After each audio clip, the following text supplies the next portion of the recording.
Welcome to the Spectators Podcast. Here are your hosts, Corey and Jeff.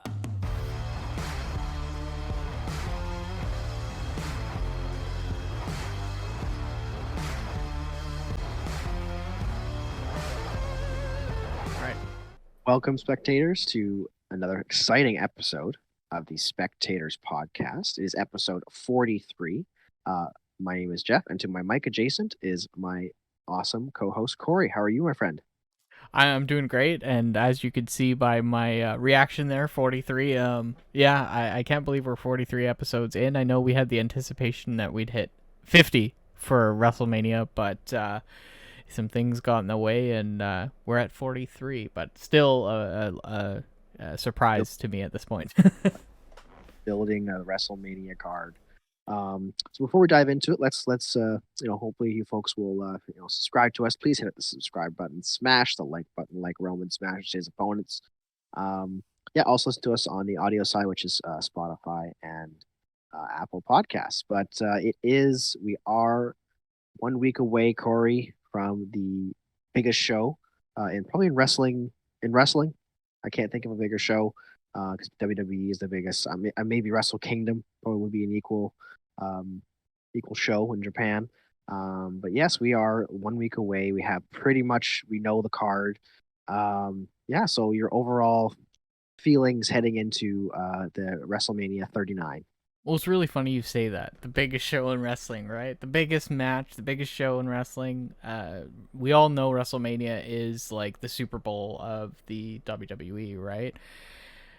And last year, the main event of WrestleMania 38 was claimed to be the biggest match in wrestling history. And albeit it was a good match, I do believe this whole card, maybe not the whole card, but this main event will probably top that main event. I think so. Yeah, especially with the ticket sales. And the storyline. That too. You've got because I guess Brock was the face last year in that match. Yeah. Right? Where now you have like probably the biggest baby face. You have a true baby face. That's the difference, right? It's not a forced baby face. In quite a few years they've had a baby face like Cody Rhodes potentially win the champ. Yeah. I mean, I'm overall looking at the card, like I'm 50-50 on it. I think, there's some really good matches that I'm really excited about. Of course, the main event, the tag match, but without even breaking the matches down one by one yet, there's just a lot of repetition, in this card, and I think there's some redundancy. And I feel like there's just a little bit lack this year of really ultimately just building up the card. A lot of the stuff felt really rushed. And, when I'm sitting there on Friday night watching SmackDown and I'm like, WrestleMania is a week away. A week away. And I'm not even joking about that I'm sitting here thinking, it's taken this long for some of the matches to be confirmed and official, and some of the other matches that were announced, maybe weeks prior, have not been built up at all. There's been not a lot of just really good build like I've seen in previous years running into WrestleMania. And they call it the road to WrestleMania, right? And this year it didn't feel like it. It didn't feel like a long road to WrestleMania. It felt like under construction signs are everywhere. And some sections are done, some sections are still work, right? It was like we hit Royal Rumble. We left Royal Rumble, and that was our drive through the Rocky Mountains and all the construction that's going on, and you have to take a detour, and then you got to wait longer, and you can only go 30 miles per hour in 100 mile per hour traffic, those kind of thing. Like, it just feels like there's been a lot of waiting. And I think, we've been excited for WrestleMania up since, like, Survivor Series, right? We were talking about WrestleMania and anticipating matches and stuff, and I think it was a big struggle for two reasons. Well, one reason, and that's because they had too much of a delay between pay-per-views. Like, you talking Survivor Series up until Royal Rumble was a big gap, and Royal Rumble to WrestleMania was too large of a gap. I think if I were to give any advice to WWE, they've done it in the past. Why not do it again and have a gap pay-per-view in the middle? I think a gap pay-per-view in the middle, say sometime in March, maybe move up that February to a little earlier in February, and then somewhere in the middle of March or so, Yeah, leading absolutely. up. I think that would really help build some stories, and you could start building some more feuds in that time too. So The build to Elimination Chamber was really good because they Mhm. only had 3 weeks, right? So they kind of did a build on steroids, right? And they, of course, you had the natural story between Zayn and Roman, so you had some good, nicely timed feuds at that point too, right? for sure. Uh, but yeah, like for sure, like the biggest criticism, and I agree with it, is the build for most of these matches. Like there are one, two, three, four, five, six. There are 6 title matches on this, all of them except the women's tag, right? And you could probably say 2 out of the 6, 2 out of the 6 have been actually built properly, right? I guess you could throw Cena in theory in there, maybe 3 then, but really the build for 2 of them have been really good and are what are making you excited for it. And then the other ones, it's just been like, it's just been kind of meh, right? And the other sort of matches, like there's some good matches on there, and we'll get into it. But yeah, it's just been really a really odd, like, and the build has been good at sometimes and good at not. Like you look at Charlotte and Rhea, for example, the week previous, pretty good, right? They got into a brawl, like it was really intense. And then Charlotte has a really sort of meh like promo on Friday, right? And I who knows want to what they're say gonna. it goes back to our conversation about her being more of a natural heel. I think she's really Yeah, trying. fair. She's really trying to force it almost as a face. So But it's just they can't build the momentum right for each match like it should be. Like this is no. the Charlotte and Rhea are supposed to be potentially the main event for night one, right? But like, are you excited for that kind of build? Right? Like, is that like it Oh doesn't feel no, like the build's a match been for me bad. I'm excited because because I know there's gonna be a lot of talent in the match. I know the match is gonna be good, and I really know. Well, I ultimately I feel it's gonna come out a certain way. I also really like Rhea, so I think really like I'm excited for that. But I'm not excited for the match. Like if I look at the match as a whole, like I'm like, see I well, am the they're match. and you're excited for it, like I am. You're excited for it because of the match, what's gonna happen, who's in the match, but you don't look at it and look at it as, oh, I'm really excited for this chapter to end. I'm really excited for what's come because of their feud or anything like that. There's nothing built up for it. You know what I mean?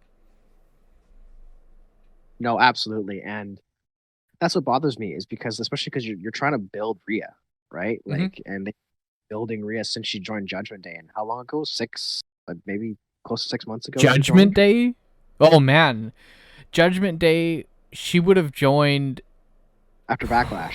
So It that was was almost a probably year. it probably was Backlash that she joined. You're right. So there you go. It's almost been a year. You're close. You're About a closing in month on a year. off. Yeah. So they've been pushing her for that long. For if you think about it, I mean, they made her go over an hour in the Rumble, right? And really, it's just like this should be the main event. We should be like, oh my god, I cannot wait to see Charlotte and Rhea go at it, right? Mm-hmm. Should have been Rhea and Bianca, but that's a whole other debate. That's yeah. Uh, But Agree. that's the thing is the build has been so lackluster, right? And I do want a women's match to main event night one. I think you need to have that, right? But if you're looking at the story, it should be the tag match between the Usos and KO and Sammy. Um, So before we jump into the matches, I do have a question for you. okay. Apart from the main event, because I think it's a little unfair to ask, but outside of the main event, what match are you looking most forward to on the card? Oh, good question. I am looking forward to the Charlotte and Rhea match. I think the match itself will be good. Um, I gotta say, I'm looking forward to the triple threat. Yeah, I think Gunther, that's going to be a good match. That's a good point. like I think they're gonna bring the house down. There's actually quite a few matches I'm looking forward to, but if I'm thinking about outside of the main event, obviously of Cody and Roman, the tag match will be good too. Mm-hmm. I do think the triple threat's gonna be really good. Because you don't know who's gonna win. I Cena really Theory, don't. Yeah.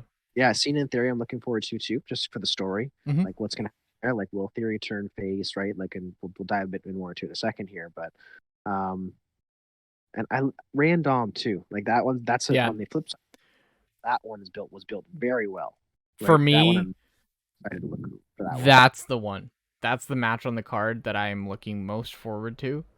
I'm looking forward to seeing how outside interference is going to play a factor in this match, because you have to think of Dominic Judgment Day and Ray's Phantasma relationship, and how those are going to play a factor in the backstage, because it will, and Rio will probably be involved at that point too, which is interesting.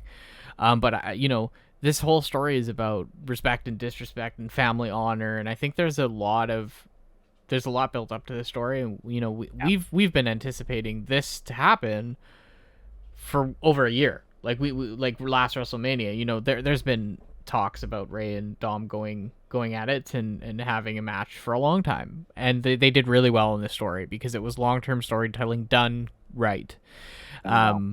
It was done well for sure. So that's the one I'm looking forward to the most from that standpoint. Like you've had it, like for sure. Like that's, I think, from all the matches here, right? Like that's the one that's had the longest run, right? Because it's been going for a while. All the other ones, right? I mean, you have Edge and Finn, which I think itself is going to be a good match, but all kind of tired of seeing this match. And that's where I mean, but there was a redundancy there, right? We've seen them and him and Judgment. Like, when is you look at Edge, and this is the shame that I say with his booking, right? We are very well aware that this is Edge's last year in the company, and I would have loved to see him go on a title run. I would have loved to see him kind of lead, and he's been tied up with the Judgment Day up ever since last WrestleMania, right? Yeah, it's a bit of a victim of circumstance too, because this was supposed to happen at Rumble, but then Edge was doing some filming, delayed. So we probably wouldn't have had this match at Mania. It's a Mania level match. It's a Hell in a Cell match, right? Especially with what's going to be added to it. They're trying to make it the most of what it is. Get into the card. Maybe keep diving into the card. Let's go into the card. So let's look at each match. And let's look at where we think it's going to go, because we only know right now 2 matches out of the 13 that have been pitched, that have been confirmed, what night they're going to be on, right? There's been rumors of what nights where everyone thinks it's going to be, but we only have 2 matches that we know, and that's Cody and Roman's obviously going to main event night 2. Night 2, yeah. They have officially confirmed on Friday that Cena and Theory are going to open night 1. So let's start there. Let's start with that match. What are our thoughts? What are our feelings? Who's going to win? I found it very interesting that they're deciding to open the entire show with this match. Yeah, me too. I do have some speculation it has to do with Cena's scheduling. I think, get in and get out. He's probably got to get in, do this match, and get the hell out of there, because he's got to go somewhere else to go film or whatever, and probably most likely can't be there for night 2. So I was a little surprised, but all circumstances, it does make sense. The guy's a busy guy, and I get that. But I also think it has to do with the company wanting to do right in the show. This is Triple H's first WrestleMania, although I do see Vince's fingerprints on it. It is his first WrestleMania as creative, and I think that he wants to start out with a bang, and to have Cena come out, that draws audience in. It's like any marketing, right? You want to have a catch, and they do. They got the Cena match starting off. Now, this is an interesting one too, in that it doesn't really make a whole lot of sense for Cena to win this match. Like, just theory. I don't think that he has a lot of chance to win this match. He's got stuff to do. However, I mean, Theory's not really at a stage right now that's believable to beat Cena. To be honest, he's not really quite there yet.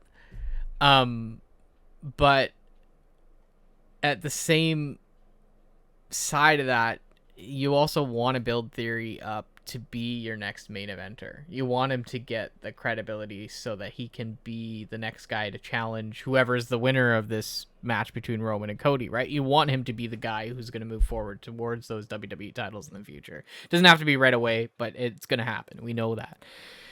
Theory's done a great job over where he was last year. Just imagine where he was last year. Think about it. He was in WrestleMania facing off against Pat McAfee.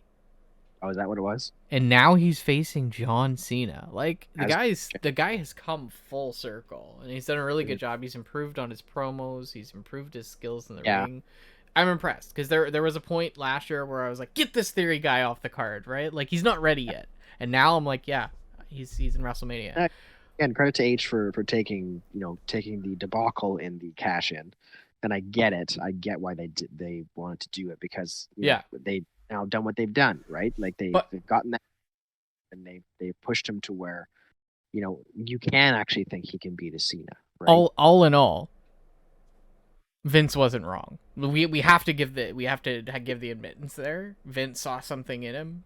He was a protege for a reason, and A little too fast. A little too fast, because Vince likes to do that. He did it with Drew McIntyre, but we see the lines. We see the ducks in the row that he's gonna be that guy, and I get it. So credit to Vince in that. He does have a brilliant mind in that sense. It's just sometimes his delivery isn't always the best. But Triple H has been able to turn that around, and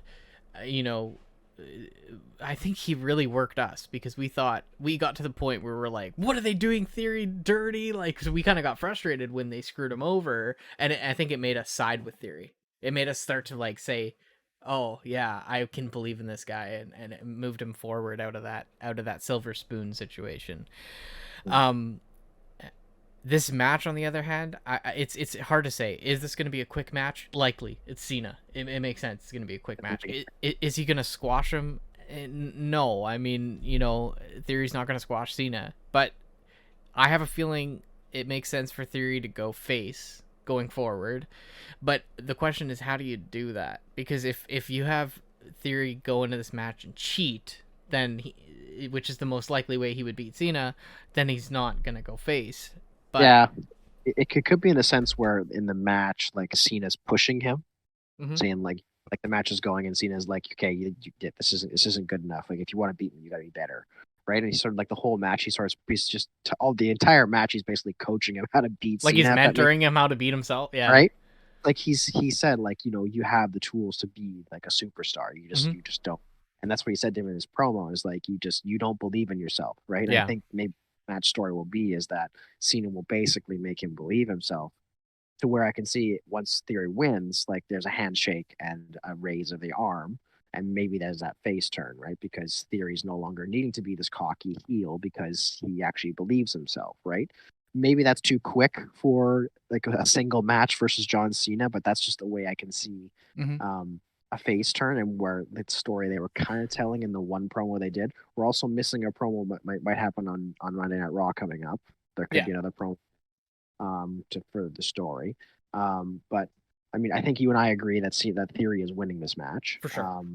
But for me, my wish is if Theory stays heel, okay, I want to see that brutality. Remember when he first lost the briefcase in that next match he had? And he started attacking like Lashley and getting involved with Seth and stuff.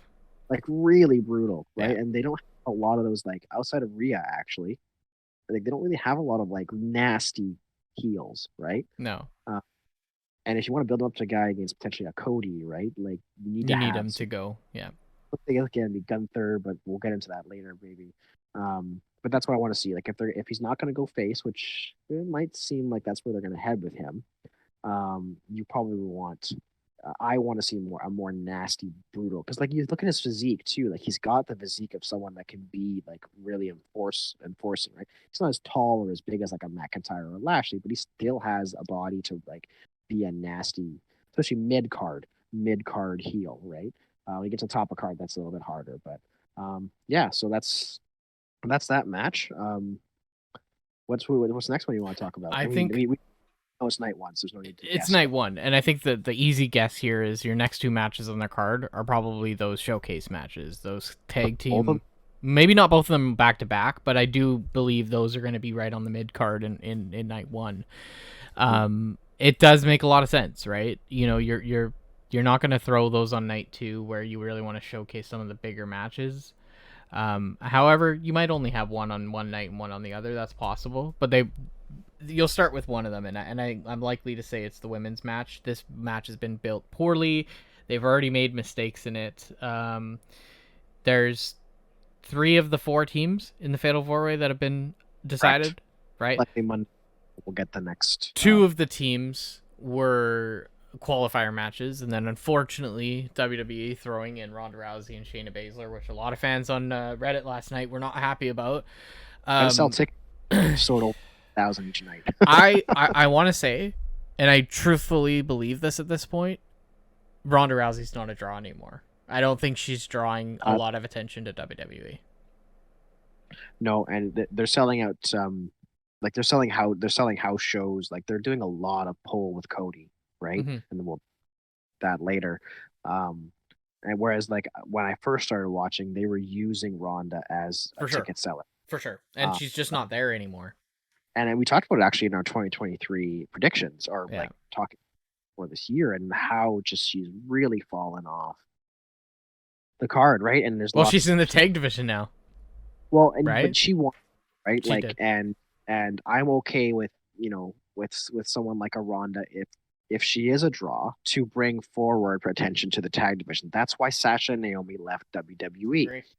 And they're kind of still correct if you think about it, because the women's tag team championships have been pretty much irrelevant, right? They were on Damage Control for most of this Mania season. I mean, from last Mania to this Mania, so in a year. And now they're on Becky and Lita, which great. That does lift it a bit, but they're not even going to be defended at Mania. They're the only belts that are not being defended at Mania, are not given time, right? They're going to be there, but they're going to be in a 3 or 6 woman tag match, right? Yeah, and all things considered too, like Damage Control held on to those titles for a while, and it started out good. It did. It started out well, but I think Raquel, remember? Go ahead. And then it moved to Damage Control, so it's quite the And you look at Damage Control in similar situation, they didn't defend the titles all that much. They kept getting into these full 3-way matches, where Bayley was involved and stuff, so they weren't defending the titles. And it seems like that's the route they're going to go. And we can all make the prediction that, Lita and Becky are not going to hold these titles for a long time. Lita is a returning legend. No. She's not going to be in the card for a long time. They just did this to draw. But they got to build up the matches, and I think the showcase is where we come in, right? We're going to see the showcase probably lead into another tag match and to defend the titles. So we have Liv and Raquel, who qualified for the first team. The second team was Shotzi and Natalya. And then we also got announced that Ronda and Shayna are going to be the next team that are in. So we have one more team that's going to qualify, and that's from Monday's match, right? There's one coming up. And who's the 2 teams that are facing off again? I don't know, but I think Chelsea Green and Carmella is one of them. But Carmella's gone now. She got pulled. Oh, she got pulled, hey? They were supposed to be in the tag match the week previous against Asuka and Bianca. Then it was Piper Niven and Chelsea Green. Oh, that's right. So I don't know how they're going to do it, but most likely Chelsea Green and someone will be the last tag team. That'll qualify. Yeah. And that makes a lot of sense. I think they also want to give Piper Niven a push as well. I think Carmella might be injured, and that might be why they pulled her off the card. Little pull, like last Monday had a thing little. Changes last minute, yeah. But regardless, I think it is going to be that team. So that leaves us with those 4 teams, and I mean, you have enough pull believability to see Shayna and Ronda win in a tag match, of course. Natalya and Shotzi, to me, are a great, fun team. Like, it's a great new team aspect to put together. But I don't see them going forward. And the Piper Niven and Chelsea Green, they probably would be the first to be eliminated just because of Chelsea Green's mess ups. So I think it really is going to come down to Ronda and Raquel's feud there, right? And how much they've hurt Raquel in the past and hurt her arms and all that. So, I mean, I do really like that team of Raquel and Liv. I think it's pretty cool. And I wouldn't mind seeing them win that whole match.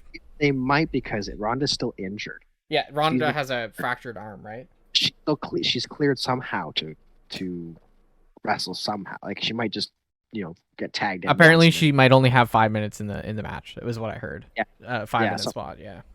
like they're gonna protect her somehow, right? Of And course. if they win, Shayna will do all the work. But I'd like to see Raquel and Liv win, and then get a shot against Becky and Lita. But you need a heel team. I'm assuming to face against Becky and Lita, which that would probably lead you to Ronda and Yeah. Shayna. But how injured is Ronda, right? Like you can't have Shayna winning the belts by herself. Well, It the belts aren't it even was defended at Mania, right? no So we're probably looking for those belts to be defended, likely at Backlash, or Raw or further. Yeah.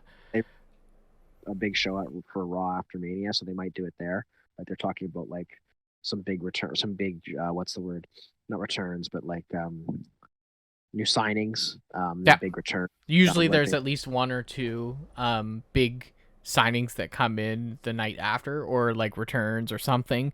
There's always something in their pocket for LA sure. too, right? Like it's SmackDown in LA. Then obviously the 2 nights of Mania. I think they're keeping Raw as well in that area. If Yeah, the Raw's in the area as well. Yeah. yeah, it makes sense, right? Like, I It really like does. how they do that. Like they had that SmackDown in Montreal, then they had the next night. They're doing Puerto Rico. They're doing Mhm. Friday Night SmackDown. Then the PPLE. They're doing the same thing with Money in the Bank. Mhm. So I really like that. They're doing that. But anyway, so that's the Women's Showcase. We obviously I think it's gonna be Shayna and Ronda. Ronda. I I think that it one. really depends, like you said, on her injury, right? Not definitely Raquel and Liv for sure, because that one's actually the out of those teams that they're the second longest because they sort of tagged together before Yeah. elimination, right? But then it might even lead to a nice little heel turn from Raquel, which I think you brought up, Yeah. which I'd like moving forward. All right, so you want to talk about the men's showcase next then? Let's talk about the men's showcase, because I think this is going to be a really important match too. And this one was just, there was no qualifiers for this. This was all just thrown out there. So we got the Profits.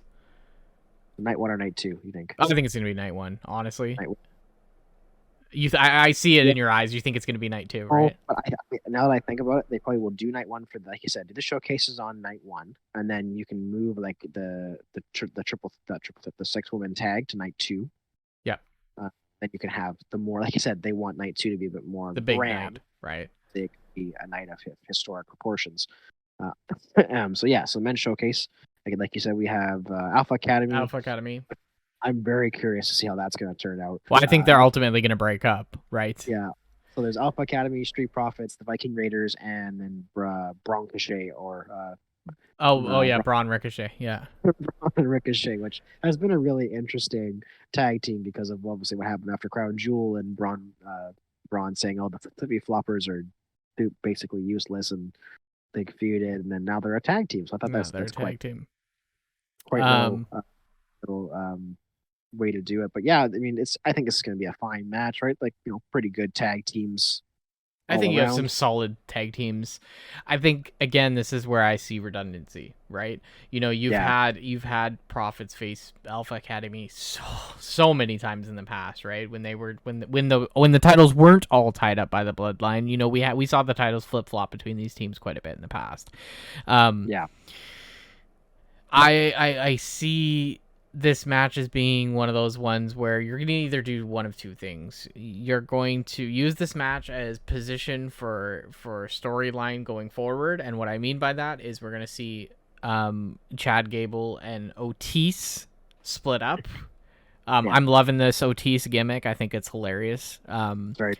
So I think you're going to see that split up, and I also believe you're going to see a Montez Ford and Angela Dawkins potentially split up here too. Yeah. I think they're going to do it, but I think it's inevitable after how they both perform honestly in the singles round. But of course, Ford is just taking it by storm. He needs to win a U.S. title or an Intercontinental title, something going forward. The Ricochet Braun match, like tag team, like that tag, it doesn't feel right to me still. I haven't bought in. I know a lot of people like it. It's kind of a nice combination of the two, which it is, but I've not bought in. You're right. Like it's like really both of them should be singles going for belts, but like they don't have that. 100%. They don't have space for it right now, honestly. Yes, so I think easy decision here. Vikings come out on top just because of all the flip-flops with everyone else. I think they have to. If you're not going to do that, then the only thing I can think of is you're going to have one of the two teams that are potentially splitting up win and win in a way that like they barely get through, so they kind of push through. So something like that could happen. To be honest, what I think this match is for, and I'll give it to you. I'm going to give you the news because I think what this match is for, especially why they didn't do any qualifying, they didn't do any build up here. This isn't for a tag team contention. This isn't for a tag title contention. Whoever wins here is going to face FTR on Monday night. You think so? Mm-hmm. I think so. Winner will face for number one. Probably, I imagine, a number one contendership match for the tag belts, right? Yeah, because I know FTR is coming off their contract at AEW. They just said it on Wednesday night. They just talked about it, and they have a match this upcoming Wednesday. Yeah. Against the Guns, and the stipulation to this match is basically, if they win the tag team champions, but if they lose, not only will they never face them for the tag team championships again, they will actually leave AEW. So I think, has that ever resulted in a person winning and staying? No, Jay White thing, and he obviously lost against Eddie Kingston, and now he's no longer with NJPW. Exactly. So I think it just speaks volumes to what they've done over the last year. They deserve another chance, and WWE really desperately needs a really A-list tag team right now, especially because, let's put it this way, the Usos are losing these titles. We know that, and we'll talk about that soon. But we know that's happening. But KO and Sammy aren't poised for a long-term tag division run. Probably summer, I imagine. Probably to SummerSlam. Exactly. But they're singles competitors that are tagging together. No, they're not known to be a tag team here. So where's he turning on each other? I think FTR makes a lot of sense, and I actually think the Young Bucks are coming over later this year. So I think you're gonna see when it rains it pours with AEW, and you're gonna see some other talent come over. Sorry? I'm assuming you think Omega comes then as well. Or is that that one's harder because it's harder. It's harder because I think he might want to go back to Japan. Yeah. But I think the Elite, like, I saw what WWE was able to do with AJ Styles, and I kind of look at the Young Bucks, albeit I'm not a big fan of them. They do have talent, and I can see them doing something very similar to building them up, like how they did with AJ Styles. And we already have one EVP who's on WWE, and look what they did with him. And right? Exactly, and they're talking. That he's talking with everybody, right? Like, so it's. Ricky Starks was at Royal Rumble, right? Exactly. So Ricky Starks is the next guy that's going to come to WWE after he wins the title with AEW. He's got another year on his contract, but he's going to be one of those guys who he's going to want to come this route if he has more success in WWE. Dude, but that one's more. I don't know how clear that one is. We can dive into that another time. We'll get that another time. But I think that the main thing is that whatever happens with this tag match, I think it's going to lead to them facing FTR on Monday, because Monday's a great time to bring FTR in, right? I think that way you have potentially them win, and FTR goes on to face KO and Sammy, which is what I assume is going to happen. So I don't think it's much going to be very similar to the women's match. I think there's more here to this match. Yeah, absolutely. Let's get through some of these non-title matches, because some of them won't take as long. Edge and Finn. There's not much to say here. That's why I want to go through this real fast. Demon Finn, it's going to be that he's kind of confirmed that already, or implied that already. We're going to see a purple Demon Finn to match the Judgment Day colors, which I think is going to look sick. Oh, that would look good.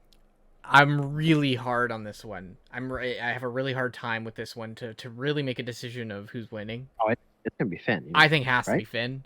I think it's hard because my thing is, Edge only has so many matches left, so you don't want him to lose all those matches, right? Yeah, but have him take the L here, and then he can move on and beat somebody Agreed. else, right? So I think Finn ultimately comes out on top, and I think somehow this is like where you're either gonna have Finn get even more cocky and really take lead of Judgment Day, or you're gonna have Finn start to fade away from Judgment Day. I don't know. It's gonna be one of Absolutely. those two things. Either you're gonna be even more heavily into Judgment Day, or you're gonna have him fade away from Judgment Day. Oh, We'll see. absolutely. We'll see what happens. But that's all I have to say about that match. Night 1, night 2. What do you think? Night 2. I'm thinking night 1 because you have to have like something big, right? Else, right? Because you're gonna have probably the tag. I match. thought the Rey and Dom match might be night 1, so that's why I didn't say this was night 1. But yeah, That's it. We have nothing on night 2 right now outside of let's throw it on night 2 for you. I'll stick with night 1. Okay, fair enough. All right. Do you want to do Brock and I almost called him Omos because that's what Brock's been calling him. This is also gonna be a night Night 1? 2, I think. But it think might so? be a night 1. Let's put it at night 1. My gut says night 1. That's why I hesitated. This match, I'm not even looking forward to it. It'll be 5 minutes. 5 minutes max. They both don't want to work. Brock doesn't want to work with Omos. They call it a break match. Is that what they call it? I think my gut tells me Brock's gonna put Omos over. You think that you said? And the only reason I think so is because he's leaving. I don't think he signed a contract extension, and I just don't feel like Brock's in it anymore. You know, like he I said it on the last episode. You know, he's been doing a little bit more mentoring backstage and kind of, you know, giving some hints and stuff. And I think he's more open to putting people over now than he did in his previous part of his career. And Omos really needs this. Like, if Omos loses this match to Brock, like, what's the point of having him on the card anymore? Yeah, for sure. I mean, I think everyone wants to see him get F5, which would be kind of... Well, I do want to see that, but I think what's going to happen is he's going to get F5 and he's going to kick out.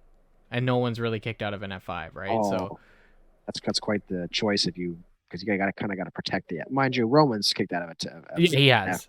But if you have Brock lose, or sorry, Brock win and Omos lose, then you're just gonna have Omos on the card to beat jobbers, and it's just not.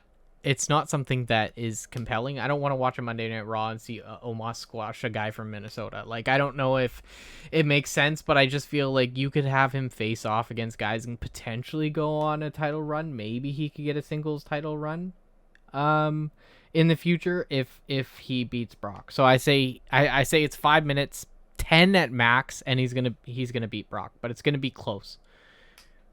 No, I agree. Okie dokie. Seth versus Paul. Seth Rollins versus Logan Paul. I'm not looking forward to this match. That's going to be a night 1, I think, because night 1 is Logan Paul's birthday. April 1st. Night 1 is Logan Paul's birthday. You know what? I'm really having a hard time even wanting to get it, like, watch this match. And yeah, we're going to have to because we're watching it. So well, we'll have to, but it's just like, I feel bad for Seth because I feel like they've just been throwing Seth through the runner, and like he had some good moments, and now he's facing Logan Paul, and you know what? It's hard to say because like Seth's been doing so much of putting people over the last 2 years. Like he's really taken a leadership role in the back, and you know, you could have Logan Paul lose this match, and it's probably not going to affect him going forward, right? Like he's still got a few fights on his contract, and you know, he's still going to be involved and whatever, but I mean, you could have it go either way, and I think it doesn't really matter what happens this match. Even if Logan wins, like, it doesn't really affect Seth either, the way things have been going for him. But if he wins, you win against Logan Paul, so it doesn't put you in title contention. So it's an interesting one. But this match will be long. It won't be short. It'll be a long one. I'm gonna give it like 25 minutes maybe. A lot long, you think? Well, WWE seems to like to showcase, what's his name? Logan Paul, right? No, I think so, and I think it'll be night 1 for sure. Because I think that's Logan's birthday. So far we have 6 matches on night 1. So if it's his birthday, then does he win? Does he win as a birthday present? I don't think they're gonna have him go against Seth because I think they want to keep pushing Logan. Yeah, I think so too. I think ultimately he takes a win against Seth, and whether or not it's a cheap win, he'll win. They seem to really be pushing him to be heel now, which he was kind of heel before, but he wasn't really. Like, he was definitely face against Roman. Terrible face heel. But he just naturally is a bit of a douche, and sorry, Logan, but yeah. So I think people just gravitate towards that a little bit, and he will probably be a good heel. I think he'll do good heel work. His in ring work is great, and his mic work is getting a lot better. I think where he feels comfortable, right? So yeah, his in ring is getting a lot better. I watched watching the match against Roman. Um, he was good. Like, it's funny actually to say like, oh, he pushed Roman to the limit, but like Roman, all he had to do was one Superman punch and one spear, and that was it. Took 25 minutes for Roman to get that. But like you watch other Roman matches, he was like free spears and there's so interference to make it kick out. It's like, okay, yeah, Logan did a good job. Don't get me wrong, but don't sit there and say he took Roman to the limit because he didn't. Okay, so the other one that's non-title is Ray and Dom. the other non-title match, yeah, Ray and Dom. I think this has to be on night 2. That's the reason why I thought that other match was going to be on night 1, because this match I think a lot of people are looking forward to. The pop that Ray got when he punched Dom in the face on Friday was very loud, and a lot of people were really excited. So I think you gotta imagine that this has to be a situation to be on night 2. There's 2 ways this could really go.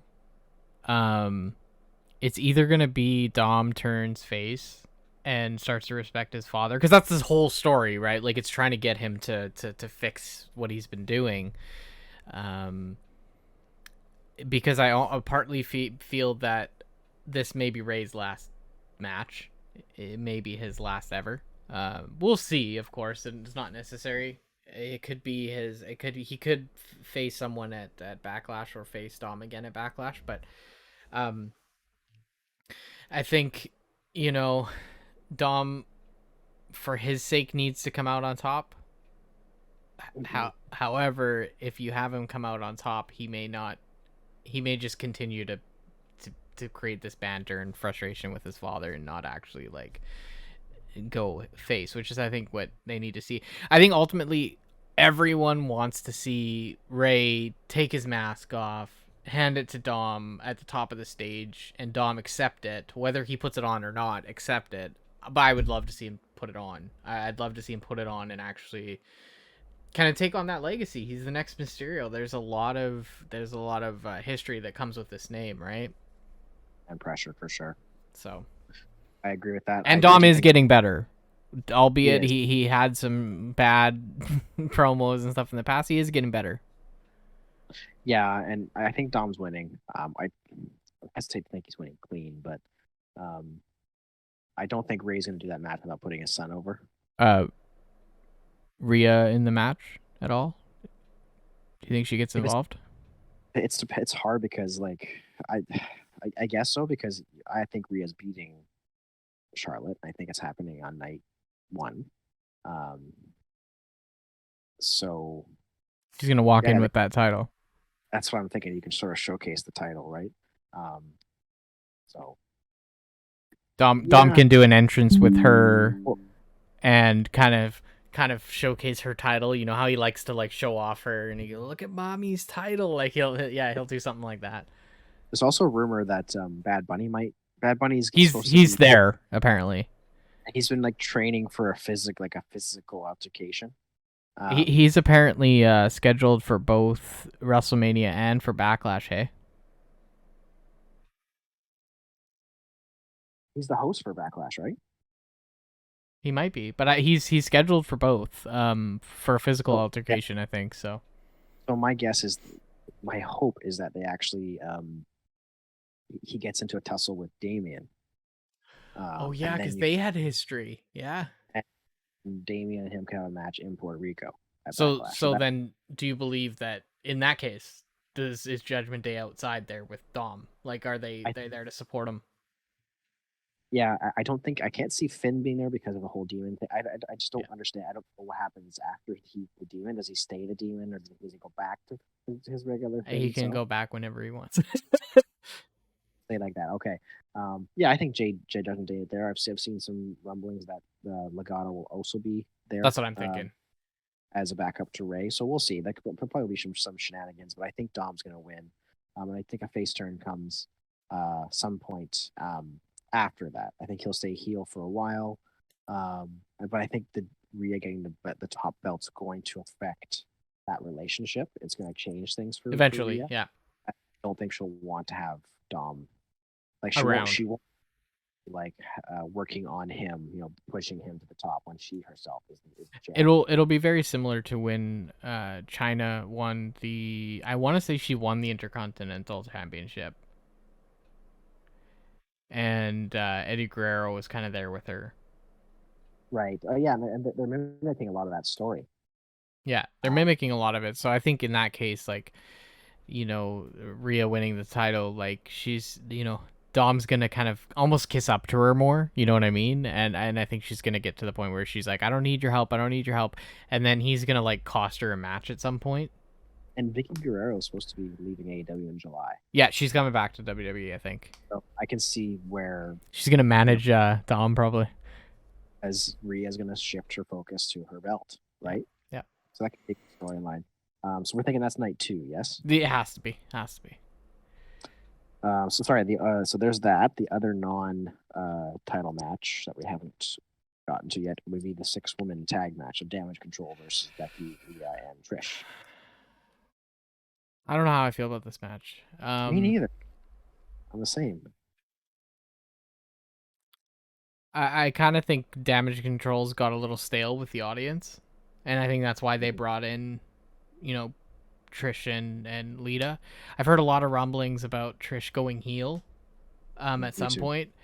I wonder if that means that Trish will turn on them at some point during the match, and Damage Control comes out on top, and then maybe Trish like doesn't join Damage Control, but maybe she mentors Damage Control or mentors Bayley a little bit, something like that.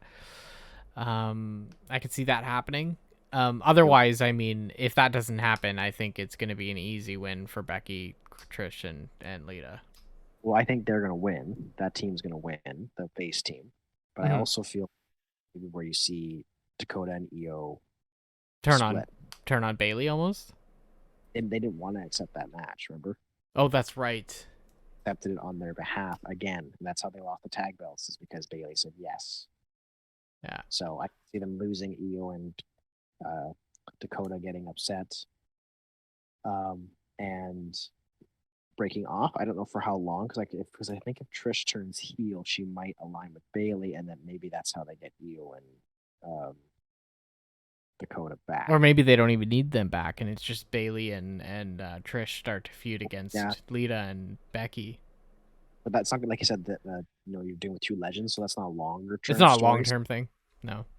Oh, until the summer, I imagine. Okay, that makes sense. So let's dive into the belt matches. So ones we have left to talk about are the triple threat, the 2 women's titles, and then of course the tag belts and Cody Rhodes. Which one do you? So let's choose the Charlotte and Rhea match, because I think ultimately this is going to be night 1 main event. Yeah, I think it's the tag match. That's fair. That is fair. The only reason why I think it will stay on night 1 is because they really want to showcase Rhea and have her in a main event, because there's been a lot of other talk about I've won the title so like Charlotte's perspective. I've won the title so much. I've main evented WrestleMania, like all those kind of things that Rhea hasn't kind of accomplished. So I think it's an accomplishment that they kind of need to give Rhea in her belt, right? That's why I think it may be night 1. Plus the tag belts would be nice to see them lose them on the same night as Roman, and I think it all kind of crumbles down in one night. However, if you do have them lose on night 1, and we'll talk about this soon, it may create some interesting storyline for night 2's Roman's All of match. night But we'll talk about that in a second because that's not where we're on right now. But I do believe it's going to be night 1 for Charlotte and Rhea, and I ultimately think Rhea is going to come out on top. And then I think Charlotte's going to quickly heel turn after this because I think Charlotte doesn't seem like she's not herself without the belt. Like, she can't really do anything without the belt. She's not a draw as a singles competitor without the belt, you know? Like, everybody looks at her and they're like, oh, she's the GOAT. Like, she's the one who holds the belt. She's always... So it puts her in a vulnerable spot, and I feel like she'll just ultimately go heel after this because she'll go out heel out of the fact that she's angry and she wants to come after Rhea. And I think that's where we're going to see Rhea turn face eventually. Probably closer to, like, the summertime once all the Judgment Day stuff is done. I actually think Rhea might go blonde again, to be honest. Oh, interesting. Okay, yeah, to kind of show that symbol. I can't even speak today. To symbolize, like, the good and the bad, the dark and the light, right? So I think we might see that. But I think ultimately that's where we're going to get to the point where we'll see them face off again, which I'm totally fine with. And then Charlotte will be heel, and likely Charlotte will pull the title off of Rhea again. So we'll see that at some point, some back and forth between those two. So you think it's main event night 1? I am actually going to think. I think it's opens night 2. That's what. Really? Okay, so I already had an idea of what's going to open night 2. Which is the tag match, I imagine. No. I actually thought what was going to open night 2 was going to be Bianca and Asuka. No. I don't think so. I don't think it has that much. Like, you want to kick off night 2 with. I think they don't care. People don't care about that match that much, but they're going to try to build it up, and that's why they want to put it on night 2 opener. But that's okay. So then in that case, let's go on to that match before we get into the tag match. What do you think about the Asuka and? They've done such a poor build of it. Like, I can't see them doing anything on Monday. So it's on night 1 then, your guess? Oh, night 1 for sure. So where does it fall then? Before the tag match? Co-main, maybe. Like, Main. It's still a belt, so you have to give it that respect for that. I feel like Bianca deserves the respect. You know that Bianca is actually the longest reigning black champion ever. So it is black, yeah, because we were wondering if it was back like women's champion, but I think it's longest reigning black champion, which is awesome. Which is awesome for her.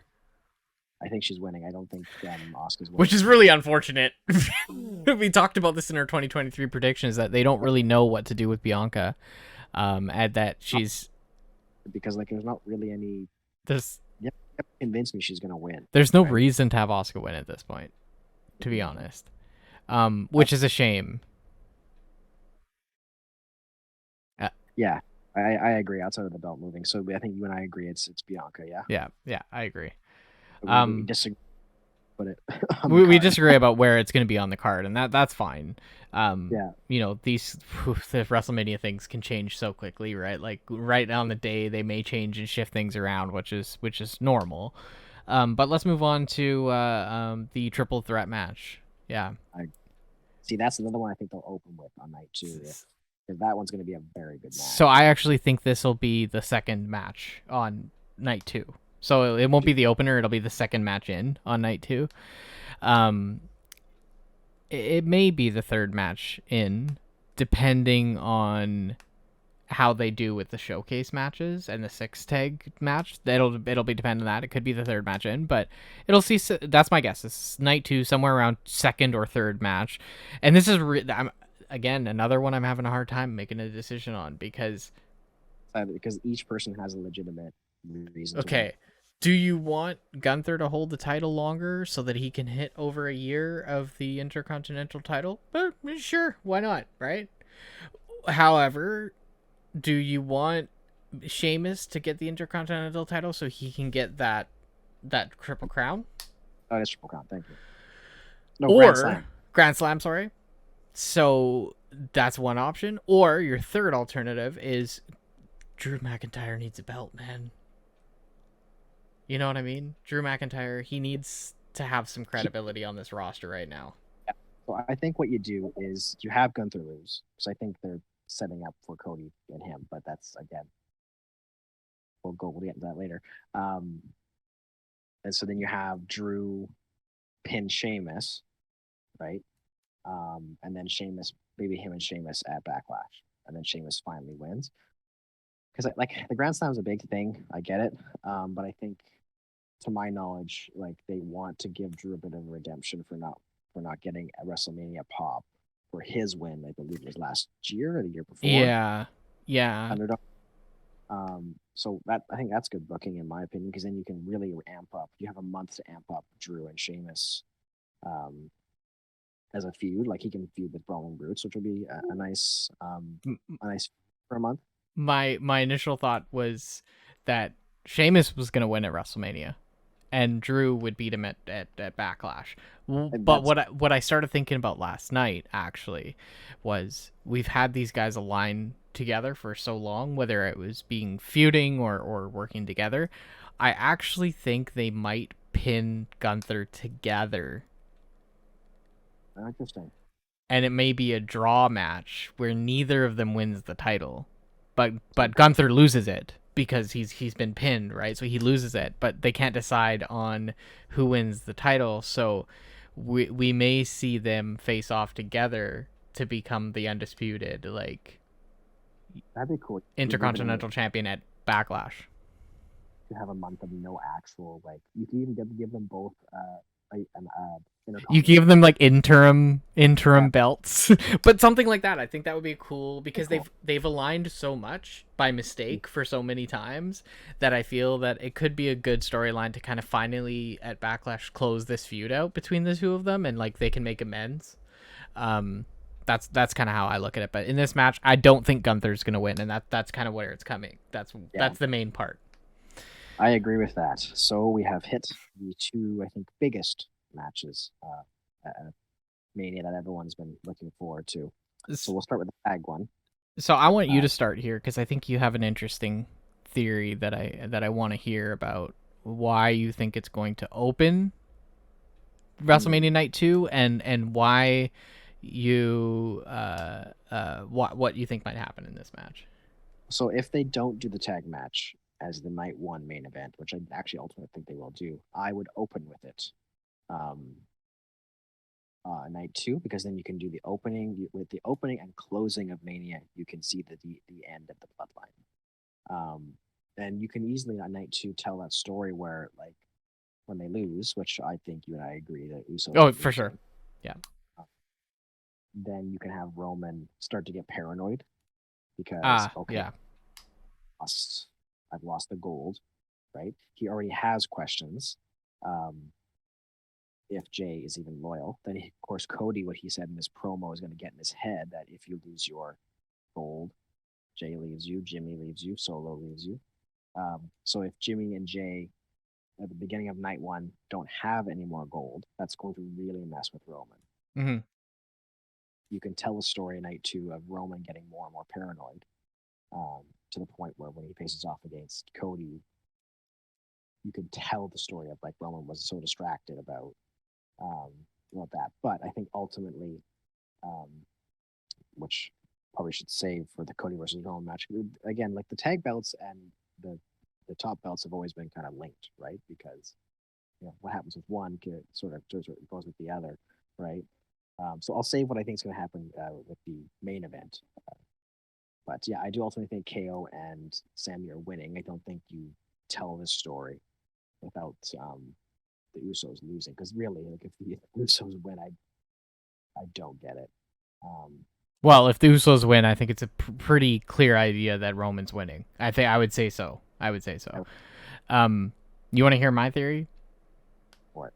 Okay, so I think, based on the fact that the Bloodline has been the topic for the last year,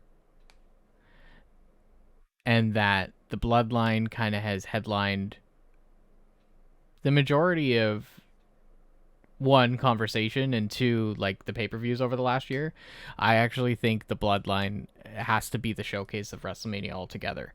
With that being said, I think this is going to be the co-main event of Night 2. So you tell back to back. And you see the Bloodline crumble at once.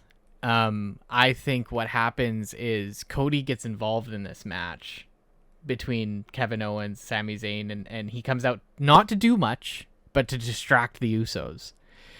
And kind of that's his final jab at Roman before he faces Roman, to make his family lose, so it's his fault. So now he's in Roman's head, and Roman's really mad, and he wants to beat him. Now, ultimately, I think it makes the most sense for Sami and KO to win this match, to win the titles, and somehow this leads into something more with Jay. I don't know what this is yet. I don't know exactly how they're going to play this out quite yet, but I do believe it's going to lead into something to do with Jay, and whether that happened in Roman's match or this happened at Backlash or further.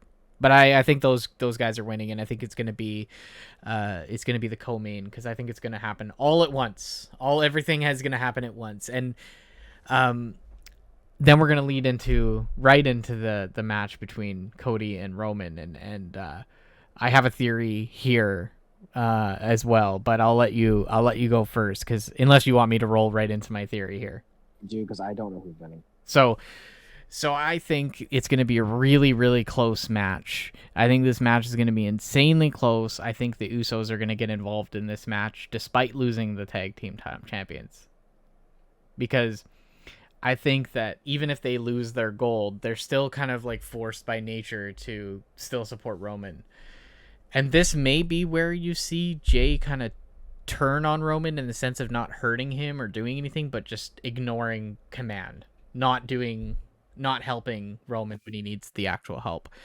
And then I think you're going to see Sami and KO stay out there to help Cody, because I think this is going to be a battle. Like, this is going to be a war, man. Like, everything is all in here. And I think you're going to see them stay out there. I think that's the whole thing, because I think once they realize they've beat the Usos, I think they could say, okay, now Cody is the final piece for us to completely take down the bloodline. So I think they're going to stay out there. Now, the only factor is you have Solo.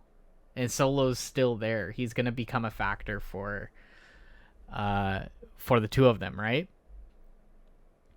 So my guess is Solo needs somebody to combat him, to stop him from basically, protecting Roman. And I think the only thing that could be the only person who could align with Cody at this point is Randy Orton. And I think Orton may be making a comeback to take out Solo. And I don't know how he's going to take out Solo, but I think it's just to stop him from trying to cheat to make Roman win. So I think we'll see Orton at WrestleMania for like a brief moment. It's a great way to have him come back. He'll protect Cody, and then I think you'll ultimately see Cody win cleanly over Roman, and then Cody will win the titles 1, 2, 3. Yeah, he has to pin him clean. Like, there can't be any shenanigans.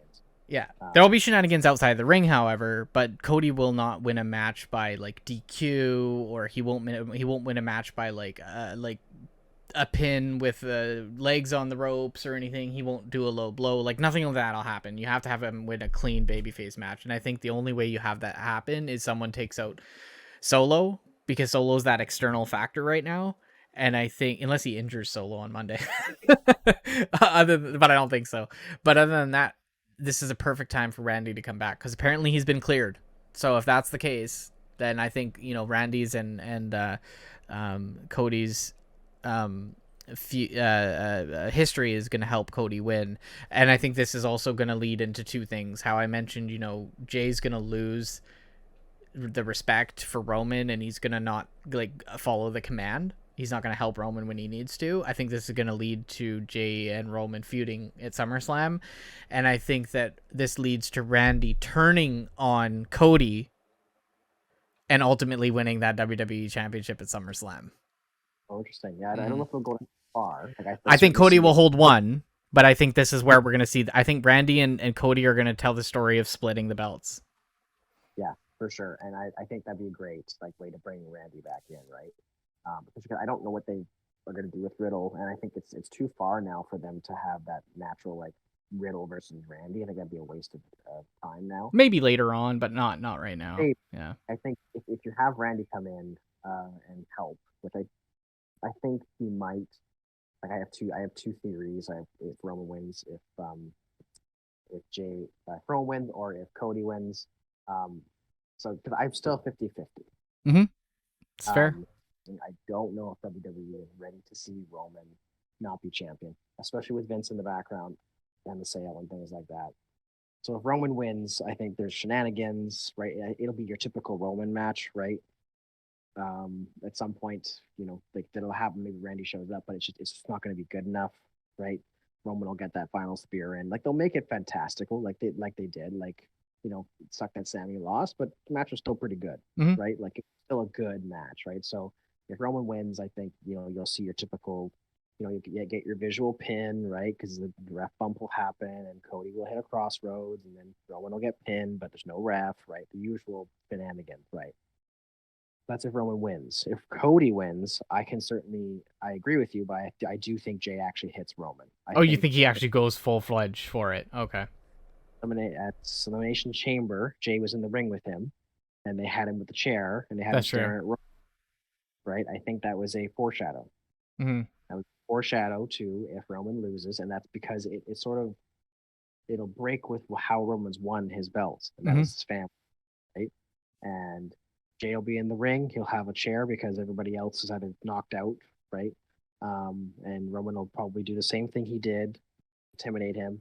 He'll look, and then Jay will strike him, maybe multiple times. So do you think that this Jay turn on him would be something that would happen, say, if Roman wins? No. Like, so it happens if he loses. Okay. Only if he loses. Because then he's vulnerable, right? Because then Jay feels like he's vulnerable. Okay, got it. Right, and then, like I said in the last episode, you can shift away from the championships and back onto the family. It's rumored that Roman's going on a long hiatus if he loses, which would make sense. He can come back in the summer and begin that feud, right? Because then he could say, like, he's too shocked. I mean, the Usos could probably use a break too, to be honest. Yeah, so I think at some point Jay hits him with a chair, probably again multiple times. I guess he's got to let that frustration out of being his huge for 2 years, right? So then, do you see Jay eventually go to Sammy and apologize for what he did? Do you think he eventually not aligns himself with Sammy, but it kind of how do I say it, like squashes the beef that they have? Honestly, I think Sammy and Jay are in on this. Oh, you think they're in on this right now? You think so? So you think it's just a ruse? I will look at the way they accepted the tag match, right? Jay did it. Right? Jimmy was like, "No, we're not going to say yes to you. You've been tag team for 5 minutes, which is completely legitimate." And so then, do you think that Jay's gonna lose this match against Sammy and KO on purpose? Then I don't know. I'm 50-50 on that as well. It's looking like he is intentionally bringing the bloodline down from the inside.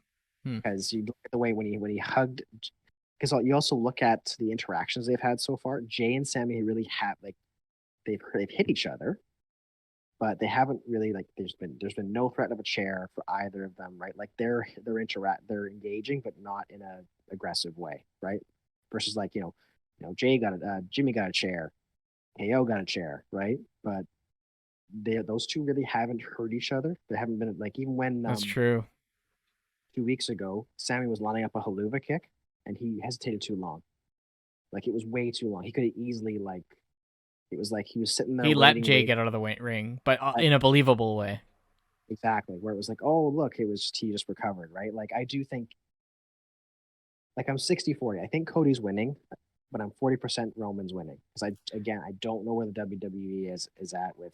But if Roman wins, I certainly don't feel the timing would be right for a Jay turn on Roman at this point. Oh, but Roman's going on a hiatus, right? Yeah. If he loses, gone. So for sure. You out for a while, right? Maybe you have a dissension bloodline kind of thing. It could work for sure, but that's sort of where I'm at. I think you gotta remind yourself too. This is the biggest stage to do a turn. This is the biggest stage to do a loss for Roman. So it actually does make a lot of sense, right? If you really want to build up Cody's reputation and credibility, you don't want him to beat Roman at SummerSlam. You want him to beat him at WrestleMania, right? This is also where Cody made his return a year ago, right? So within that time, a year later he wins the titles. I think this is a perfect lineup. It would be weird to have Roman win and then ultimately lose to him down the road, right? Like, that doesn't make a lot of sense. We could even see Cody win and Roman just have a rematch at Backlash. Like, that could be something that we see too, and then maybe Jay turns there. There could be a lot of different ways they could do this, but I think ultimately it is going to lead to Jay turning on Roman at some point. Yeah. Assuming you're on the Cody train, you think Cody's going to win? 100%. I think I'm about 80% Cody, 20% Roman at this point. Yeah, and that could change tomorrow because like every time I see Monday Night Raw, I have a different prediction than when I see SmackDown. It's weird. We'll 50-50 and that's sorry, 60-40.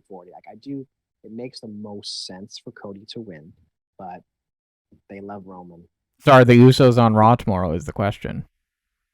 We'll see. Yeah, because Solo is going to face Cody, and I think that'll be an interesting match in its own. Yeah, absolutely. But we'll stop there. I think we've dove into the card for sure. There's still some things we didn't get a chance to talk about, like Bray and but we'll see how that unfolds. But thanks everybody for watching. Please subscribe, give us a like, listen to us on Apple and Spotify. And as I always say, my beautifully bearded friend, thanks so much for listening. Thank you, Jeff. Thank you, everybody. And we'll catch you at the next one.